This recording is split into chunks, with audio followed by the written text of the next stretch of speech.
English secret number 20 డిడ్ను ఉపయోగించడం. So డిడ్ను పాస్ట్లో ఉపయోగిస్తారు. ఏదైనా పని జరగలేదు అని సూచించడానికి వాడతారు. నెగటివ్స్లో formula subject plus did not plus verb 1 plus object. Example, వారు నాకు సహాయం చేయలేదు.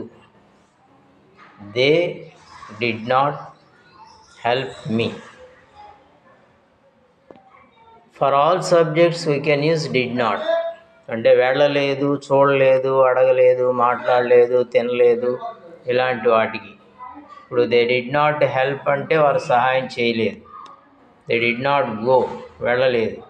దే డిడ్ నాట్ ఈట్, తినలేదు. దే డిడ్ నాట్ బై, కొనలేదు. దే డిడ్ నాట్ సెల్, అమ్మలేదు. దే డిడ్ నాట్ సీ, చూడలేదు. దే డిడ్ నాట్ ఆస్క్, అడగలేదు. సో ఇలా we can make a number of sentences. So దీన్నే మనం క్వశ్చన్ రూపంలో కూడా వాడచ్చు. క్వశ్చన్స్లో వాడినప్పుడు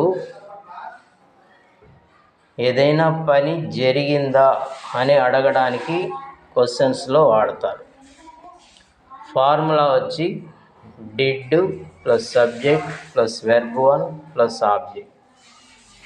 ఎగ్జాంపుల్, ఆమె నిన్న వెళ్ళిందా. Did she go yesterday? ఆమె వచ్చిందా. Did she come? ఆమె కొనిందా. Did she by? ఆమె అమ్మిందా. Did she sell? నువ్వు చూసావా. Did you see? నువ్వు అడిగావా. Did you ask? సో ఇలా we can make a number of sentences. So నెగిటివ్స్లో అయితే సబ్జెక్టు, డిడ్ నాట్, వెర్బ్ 1 ఉపయోగించాలి. డిడ్ నాట్ని బట్టి దీన్ని పాస్ట్ అనుకోవాలి. సో పాస్ట్ కదా అని చెప్పి వెర్బ్ 2 వాడకూడదు. ఇది గుర్తుపెట్టుకోవాల్సిన విషయం. సో డిడ్ కనిపిస్తే మీకు అది పాస్ట్ అని. సో వాళ్ళు నాకు సహాయం చేయలేదు అన్నామంటే దే డిడ్ నాట్ హెల్ప్. తినలేదు, దే డిడ్ నాట్ ఈట్. కొనలేదు, డిడ్ నాట్ బై.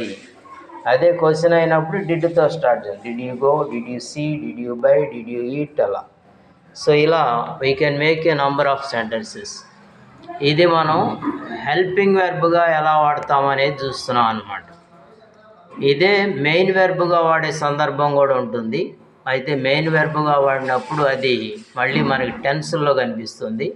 ఇక్కడ ఓన్లీ హెల్పింగ్ వెర్బ్గా డిడ్ని నెగటివ్స్లో క్వశ్చన్స్లో ఎలా వాడాలో తెలియజేయడం జరిగింది. All the best.